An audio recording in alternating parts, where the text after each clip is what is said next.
sí, responde a una filosofía muy específica de la Fundación e incluso a una estrategia a largo plazo de cumplir con los objetivos que tenemos. Es decir,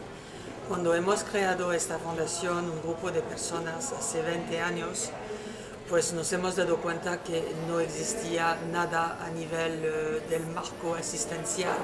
o sociosanitario para dicha enfermedad, y también nos hemos dado cuenta que pocos profesionales de la salud conocían en su profundidad y sobre todo a nivel del desarrollo de la enfermedad, pues cuáles son los pasos que tiene que afrontar un enfermo y una familia. Como teníamos la suerte de trabajar con un colectivo de expertos en salud muy conocidos, ellos mismos se han propuesto para diseñar un marco multidisciplinar, una especie de paraguas donde pues el cuidador, el enfermo y el conjunto familiar podrían un poco abrigarse debajo de este paraguas, un paraguas hecho pues efectivamente por profesionales de la salud, por algunas familias, por algunos cuidadores y por algunos profesionales también de temas, por ejemplo, de abogacía, administrativos, legales, que bueno, pues que había muchas incógnitas entonces, y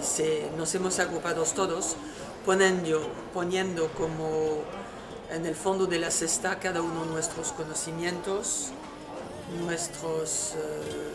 nuestras expertise en este campo y sobre todo pues nuestras redes personales y profesionales.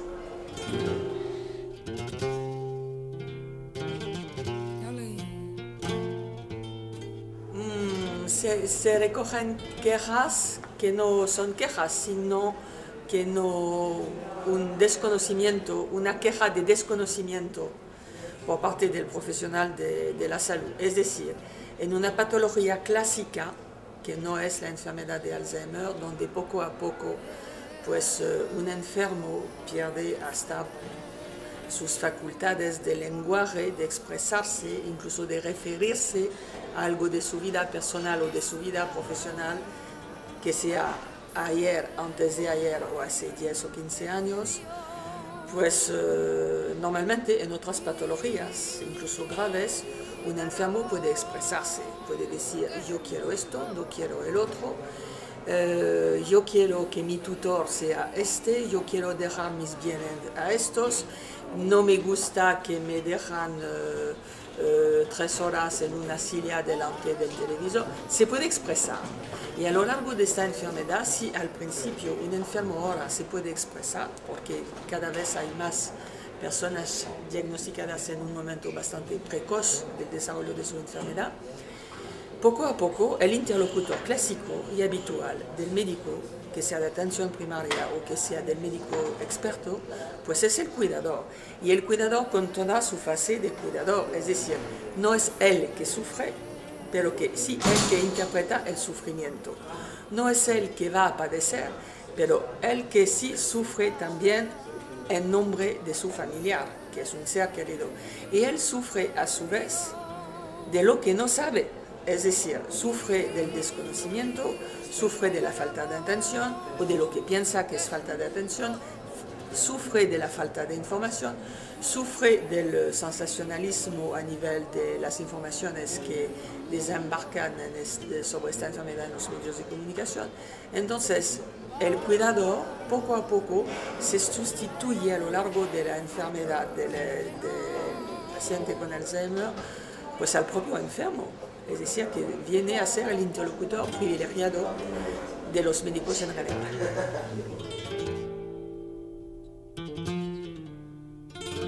Si hay confianza, existe una comunicación fluida. Si hay, además, yo diría, fluida entre el médico y el cuidador, y también si hubo una relación fluida entre el cuidador y su enfermo, porque también un cuidador es una persona entera con sus aspectos psicológicos y que según la relación que tuvo con el familiar afectado o no, puede transmitir al paciente y al experto en medicina pues sus propias inquietudes, malestar, preguntas, es decir,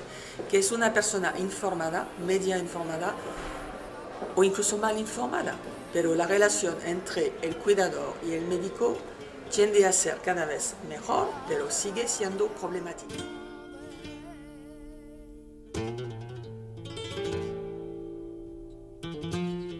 La vamos a poner de actualidad, porque como yo decía antes, pues la relación es más entre un paciente que se puede expresar y un médico, pero que tenga la fluidez, el desenfado, la informalidad, la confianza entre un cuidador que se supone que se expresa con total libertad en nombre de su enfermo, pues para eso estamos hoy en esta mesa de debate.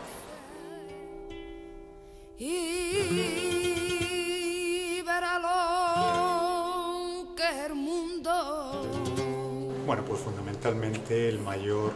problema que los cuidadores de personas de Alzheimer tienen es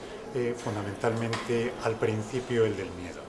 En el momento en que han diagnosticado la enfermedad al familiar, pues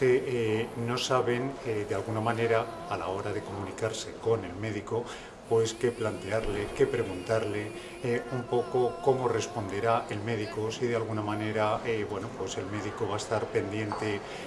constantemente ante las dudas que se planteen, problemas bueno, pues que surjan en casa, en la relación con él, y entonces siempre lo que sí es conveniente es que haya bueno, pues una orientación, una información, en primer lugar, al cuidador de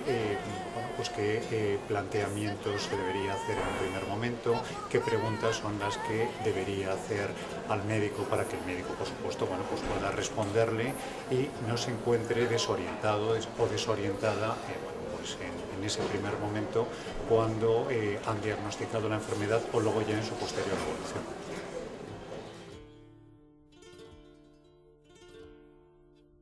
Fundamentalmente, como hemos comentado antes, en un primer momento estamos hablando de una enfermedad, la enfermedad de Alzheimer,